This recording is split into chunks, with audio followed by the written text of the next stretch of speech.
Mga bumukang lupa, Na-shot ang motor kuya. umaangat na dalampasigan, at sinkholes. Ito ang iniwan ng nangyaring 6.9 magnitude na lindol sa Bogo City sa Cebu. Ano ang mga panganib na kinaharap ng mga residenteng ang kanilang mga bahay ay nakatayo mismo sa ibabaw ng natuklasang fault?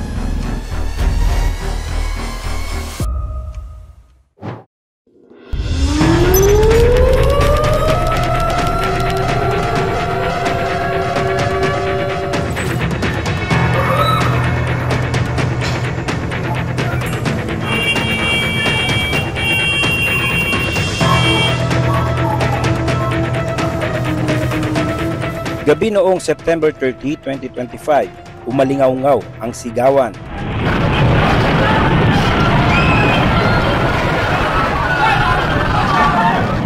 May mga bahay at istruktura na gumuho. At daan-daang pamilya ang tumakbo palabas ng kanilang mga tahanan. Bali. Mga bay. Kansoy vlog ni mga bay. Tabang mo mga bay. Igo mi linog mga bay. Ang bukton mga bay. Bali mga bay. Hinaot mga bay nga. Anang taga amin yung tabang mga bay. Sa loob lang ng ilang segundo, naramdaman ng mga Cebuano ang magnitude 6.9 earthquake. Nagmula hindi sa tuyong lupa, kundi sa ilalim ng dagat na sakop ng Bogo City. Ang lindol na naglantad ng isang bagong aktibong fault sa Visayas, ang Bogo Bay Fault. Ayon sa PHIVOLCS, matapos ang serye ng pagsusuri at field investigation, natukoy na ang Bogo Bay Fault ang pinagmulan ng malakas na lindol. First and foremost, nakita natin yung trace ng fault that generated the magnitude 6.9 event. So this is now the Bogo Bay Fault. Again, based on the magnitude, this Bogo Bay Fault may be around 40 to 50 kilometers. But so far, yung mapa ng ating mga kasama, mga on land, ay nasa 8 kilometers lamang. So, major part of the fault ay nasa dagat. That's the reason why yung epicenter is nandun din sa dagat. And this is very significant. First and foremost ngayon, alam na natin kung ano yung nakapag-generate ng lindol na yun. Hindi na tayo magsasabi na it's an offshore, if it's an unknown offshore active fault. Sa kanilang initial assessment, may 14 na bahay ang direktang tinamaan o nasa ibabaw mismo ng fault. Isa itong babala na dapat isaalang-alang at pagtuunan ng pansin ng mga lokal na pamahalaan. So far, based doon sa team na nag-investigate, may mga 14 houses daw. So hindi ko alam kung mababago pa yung numbers. So basically, ang focus ng ating opisina, aming opisina is map the on-land trace of the active faults. Kasi ito yung may direct, visible and immediate threat sa mga communities, sa mga LGUs. Kasi alam agad nila kung saan dapat magtatayo o hindi magtatayo ng bahay. Pagkatapos ng buto, yung linog, malakas. Yan, natumbang isa, walang natira.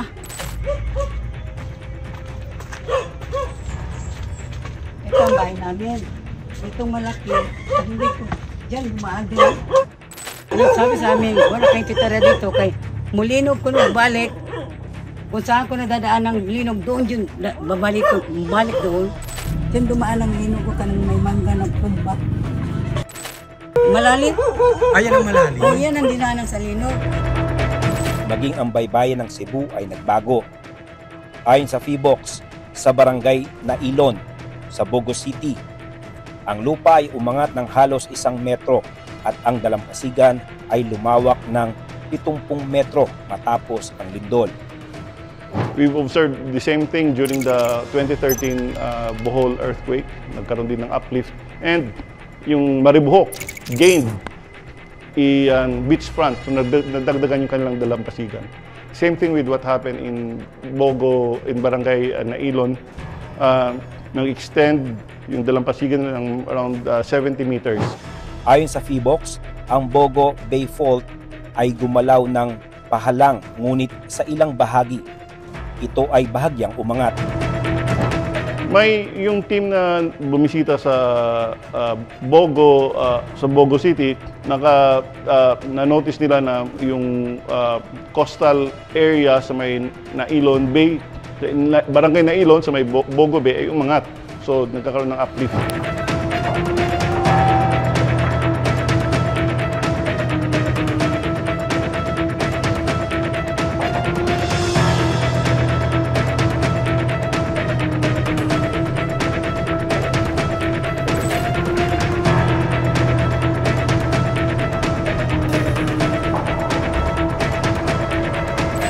Bukod sa pag-angat ng lupa, napansin din ng mga eksperto ang paglitaw ng mga sinkholes.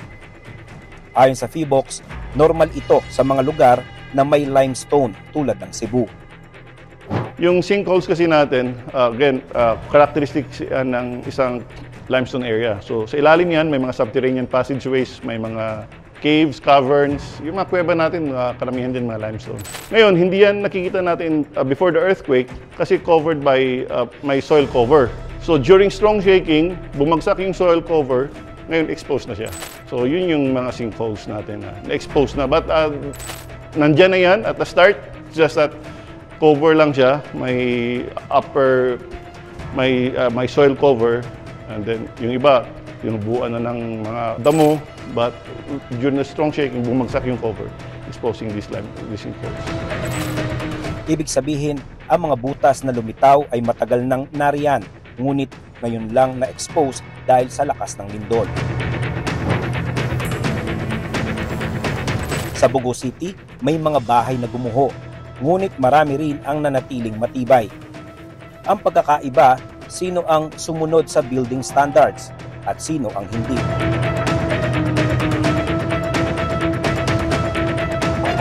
May mga structures na nag-collapse.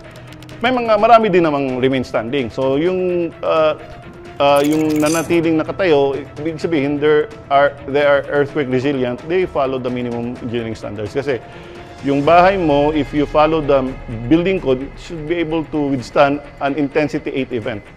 Yung intensity na pinakamataas at the time is only intensity 7.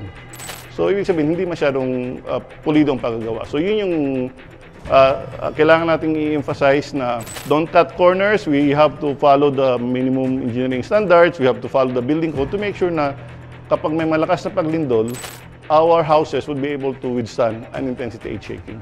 Ayon sa pinakahuling ulat, mahigit 75 tao ang nasawi at 1,271 ang nasugatan. Marami ang nawalan ng tirahan matapos gumuho o masira ang kanilang mga bahay at gusali.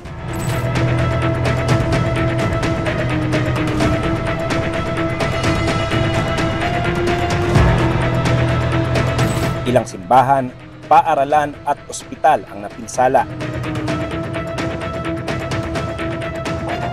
Nagdeklara ang lalawigan ng state of calamity upang magamit ang pondo para sa relief at rehabilitasyon. Sa mga bayan ng Bogo, San Remigio at Daang Bantayan, matinding napinsala ang mga daan, tulay at infrastruktura. Nagkaroon din ng pansamantalang pagkawala ng kuryente at supply ng tubig sa ilang lugar. Ang source namin doon sa Bogo, tapos hindi na sila maka-deliver dito ba kay sila man ang apektado doon. Wala na kaming kanang inom ba.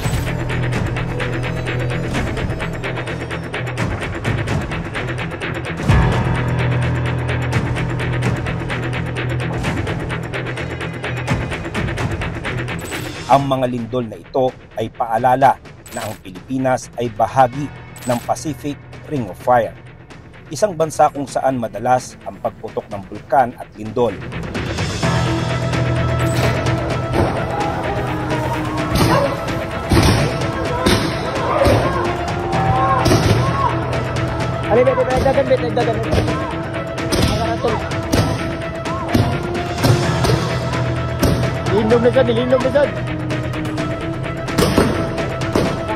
Again, the best course of action is always preparedness. So when we say preparedness, so we have to make sure that we follow the minimum engineering standards.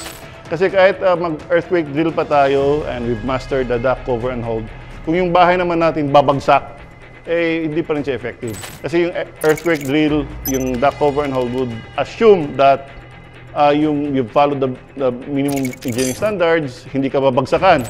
This is just to protect you from falling debris. Mga aparador, cabinets na may tapol. But again, ang assumption doon is hindi babagsak yung bahay mo. Sa tala ng PHIVOLCS, ilang malalakas na lindol na rin ang tumama sa Visayas sa mga nagdaang taon tulad ng 2013 Bohol earthquake. Subalit ang Cebu earthquake ng 2025 ang isa sa pinakamalakas na itala sa rehiyong ito.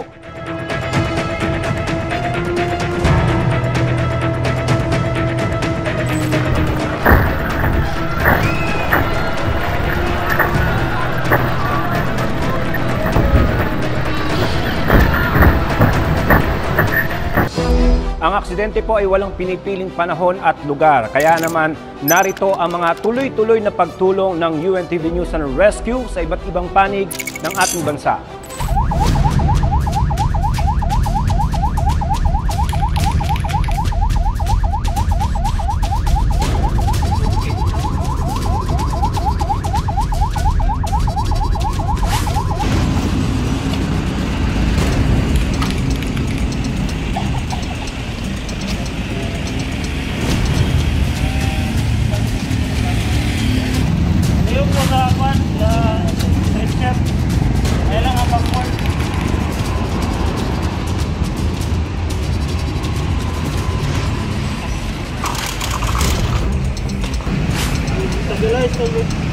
Ikaw stabilize. Yeah.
September 25, habang kami po ay naka-standby duty po sa headquarters, tumawag po yung QCDRRMO para po i-refer po yung pasyente na kasalukuyan pong nagle-labor na sa Payatas. So inabot po kami ng almost 1 hour bago po kami makarating dun sa kanila.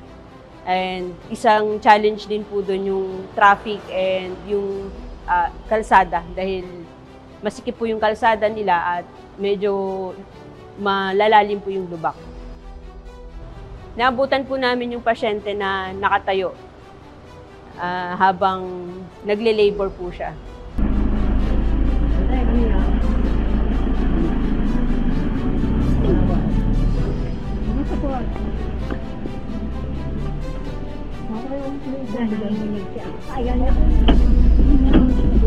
Dito po kayo, ma'am. Dito ka, ate.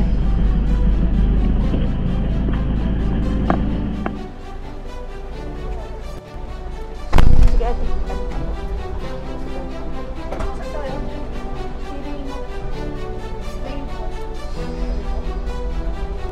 At habang nasa along the way po kami, yun, continuous po yung monitoring ng kanyang vital signs and chine-check din po natin kung palabas na po ba yung bata. From time to time, chine-check ko naman po. Hindi pa naman po siya nagka-crowning. So, ibig sabihin, hindi pa po lumalabas yung ulo ng bata. Nagkakaroon lang po siya ng discharge. Yun din po yung naging challenge doon sa, nung nakasakay na po sa ambulance yung pasyente papuntang hospital. Medyo naging uncomfortable sa kanya dahil nga sa sama ng kalsada, nakadagdag po sa sakit na nararamdaman.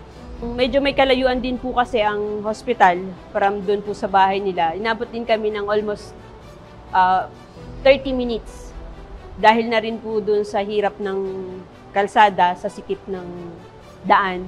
Nung na-monitor po namin, siguro dahil po sa pain na nararamdaman niya, medyo nag-elevate po yung BP niya, naging 150/100. Pero every 15 minutes po, minomonitor namin. Nung after 15 minutes, pag-monitor po namin ulit, nag-normalize naman na po yung kanyang BP. Based po sa kanya, kasi wala po siyang kasamang kamag-anak sa bahay. Ang kasama niya lang po ay ang kapitbahay po niya na tumulong para tumawag po sa QC DRRMO. Yun po siguro ang naging struggle sa kanya dahil wala po siyang kamag-anak na kasama. At meron pa po siyang isang anak na naiwan sa bahay. Siguro po, yun po yung naging dahilan para hindi siya agad makapunta sa ospital. Ayon po doon sa pasyente, kabuanan niya po talaga niya. So, yun po ang ang maipapayo lang po namin doon sa mga buntis na malapit ng mga anak. Pag alam niyo po yung kabuanan niyo na po o araw na ng labor niyo, ng kapanganakan, mas maigi pong pumunta sa ospital ng mas maaga. At yun po, dinala namin siya sa QMMC o sa Quirino, sa C5 po.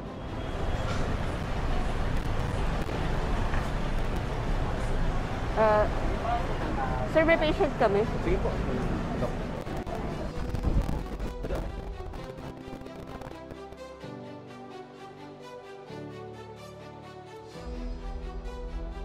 Pagdating po namin sa ospital, sakto pong nailipat namin siya sa stretcher. Okay po. Sige po. Saka po siya nanganak.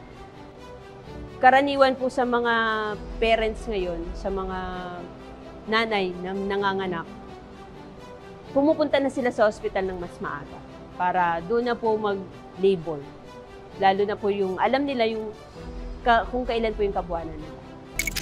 Ako po si Catherine Venus, isa po sa mga EMR ng UNTV News and Rescue.